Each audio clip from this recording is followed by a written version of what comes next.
So heads up, I didn't grow up with the Genesis. We were a Nintendo household through and through. Fight me, Sega fanboys. But getting older and finally getting around to owning my own stuff, I found that Genesis games really hold up like Super Nintendo stuff does. From iconic platformers, ports, and other highlights, the Genesis more than holds its own. Before Sega inevitably went down the downslope through a mix of new competition and 32X madness. But before the glory days were over, the Genesis had more than a few games that didn't get a proper spotlight on them. And today, I'm gonna highlight a few of them. In no particular order, here are 10 underrated Genesis games you should play. Comix Zone was released for the Sega Genesis in 1995 by Sega, with ports coming to Windows and the Game Boy Advance. An action platformer, you control artist and musician Sketch Turner, who through various hijinks has Mortis, the main villain of the comic book that he is making, come to the real world and throw Sketch into the comic book world. With the help of his character General Lissa-chan and his pet rat Roadkill, Sketch must work his way through his own comic, beating up various drawn baddies from Mortis in an attempt to find his way back home. Comix Zone adapts a comic stylized art style, with the various scenarios being comic strips, and advancement through the level means to literally hop from panel to panel. Sketch can fight the various enemies hand to hand, but can also pick up various items to help him on his way, including Roadkill, who acts as a friendly companion who can also electrocute enemies for some reason. Comix Zone is a really gorgeous looking game, and the combat is tight enough to not feel cheap or out of place in terms of the universe. While the game is relatively short, the difficulty holds up to give you an enjoyable experience. There are also multiple paths in this game, including the ending, so you have more of an excuse to experience this gem again and again. Now, running guns were a dime a dozen on Sega Genesis, with a couple that may or may not appear on this list later. But first, we have to take a look at the absolute beauty that is Alien Soldier. Alien Soldier was released on the Mega Drive in 1995 by Treasure. I specify Mega Drive as in North America. This game was only available through the Sega Channel, an online cable service. But oh well, this game is awesome.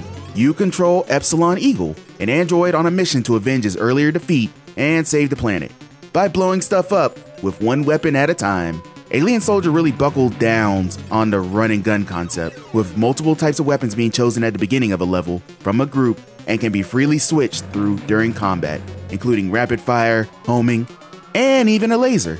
Unlike most running guns, and especially its direct influence Gunstar Heroes, which Treasure also made, the focus is more on boss fights, which function oddly enough like one-on-one fighters. The sections in between are more filling than anything with substance, but that's fine, as finding the best weapons for the job against one enemy is just as involved as the other methods. This game is fast-paced, leading to some hectic combat at times, but also pretty tight, and most important of all, fun. If you can find a PAL Mega Drive, this should be one of the first pickups you make. Oh yeah, a Disney game! And with the two headliners already in the title, The World of Illusion starring Mickey Mouse and Donald Duck was released for the Genesis in 1992 by Sega. This game is the sequel to their heralded 1990 platformer Castle of Illusions starring Mickey Mouse. World of Illusion not only holds up compared to that game, but at some points goes beyond it. You control either Mickey Mouse, Donald Duck, or both in a newly introduced two-player mode, as they are sucked into a magical box from an evil magician and are sent to a strange, magical world. Both characters can use magic capes to defeat enemies and platform to grab collectibles to find their way to the end of each level. While most of the levels are standard platforming, they can also include diving underwater, flying on magic carpet, and other wild situations. The characters chosen actually affect the routes taken, as some levels only Mickey can traverse and vice versa, though in two-player mode, players can help each other out with ropes instead. This game is gorgeous, even beyond the time, with the sprite work actually holding up to this day. While the gameplay can be easy, the game definitely doesn't lack when it comes to having a good time. And hey, at the very least, you get to play as Donald Duck. Mega Turrican was released on the Genesis in 1994 by Factor 5 after many delays in finding a publisher, with an earlier release on the Amiga in 1993.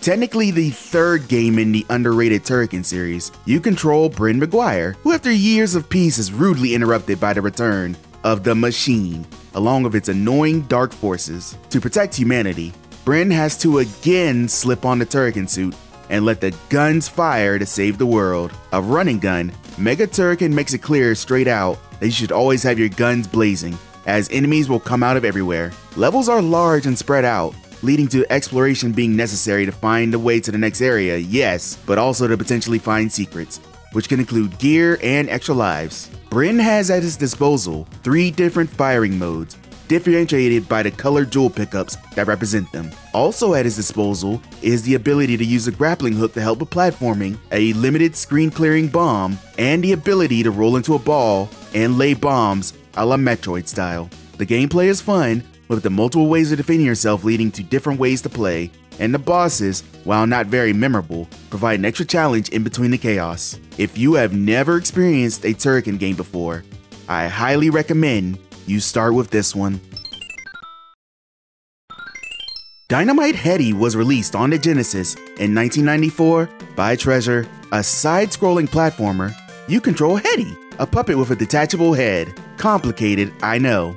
One day, his world is taken over by evil puppet king Dark Demon, and he, along with some other helpful friends, must step in and stop him. Heady can throw his head as an attack, but also use it to propel himself in various directions and move objects using his friends, and also swap out his heads for various attacks, which could include Vacuum Head, Fireball Head, or even Sleepy Head. Hey, that's me! Dynamite Heady boasts an impressive graphical palette, with each sprite being super detailed and the platforming taking full advantage of the 17 different heads the players can stumble upon. The variety of the gameplay really lends itself propelling up Dynamite Heady as a headliner platformer, much on the same level as Sonic, but it's a shame it's not talked about nearly as much as Sonic when discussing good platforming games on the Genesis.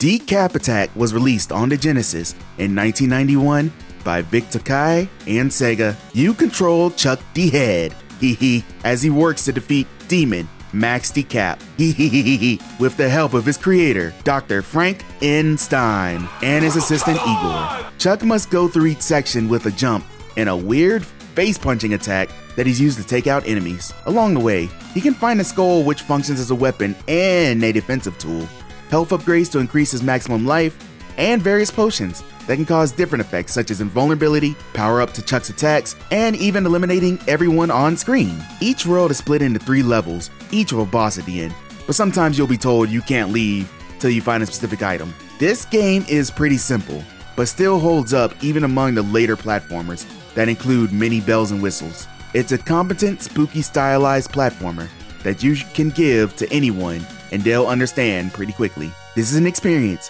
you should bring out every Halloween to celebrate the ghoulish holiday.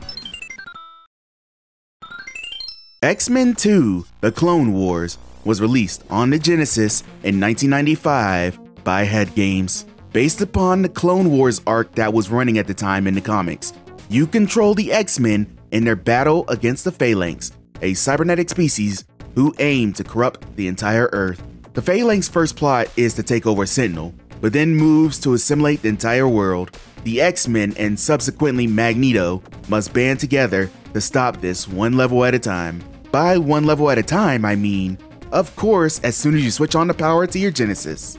You start with a random character and immediately begin the game, no title screen or anything. Once you reach the end, then you'll see the opening credits and the title screen will show up mad late. This weirdness does not take away what a delightful action platforming game this is. The X-Men represented in this game, Beast, Wolverine, Cyclops, Nightcrawler, Psylocke, Gambit, and later Magneto, all play differently based upon their mutant powers, and even have passive abilities that further that, such as Wolverine healing automatically. The game is a blast to play from start to finish, with the difficulty getting through the levels not getting in the way of having fun playing them. The story is actually interesting, and being able to play a comic book plot in real time must have been enthralling the kids in the 90s. This game should be counted amongst the best on console, though in some profiles, it's lost to history. A business airline simulator? Seriously? Yes, I'm being dead serious. Aerobiz Supersonic is a really underrated game on the Genesis, and one that you should play if you have the slightest interest in simulator games. Aerobiz Supersonic was released in 1994 on the Genesis and the Super Nintendo as a sequel to the previously released Aerobiz. As opposed to the super action-heavy games that I talked about already on this list, this is indeed an airline business simulator. You pick an era of aviation, your starting point in the world, and bam, you're in competition with 3 other airlines to take over the world. Now, while this may sound like busy work, and it is in no way boring. You must make decisions for your airline, whether that be where the lines go, how much it'll cost, what plane to use, what promotion to use, etc. It can get super detailed when getting down the stretch, and that's what makes it fun to play. I don't know squat about the airline industry besides not taking big cologne bottles through TSA, but I know if Air Europe decides to move in on my territory in North America, we're retaliating with half-off flights, new vacation spots, and new routes to England. Stuff like this is why Aerobiz Supersonic is one of the most underrated games on the console, and one that I know most people haven't tried out, but really should. Mutant League Hockey was released on the Genesis in 1994 by Electronic Arts. Like Mutant League Football, violence and wackiness is transported into the sport of hockey in its less talked about sequel.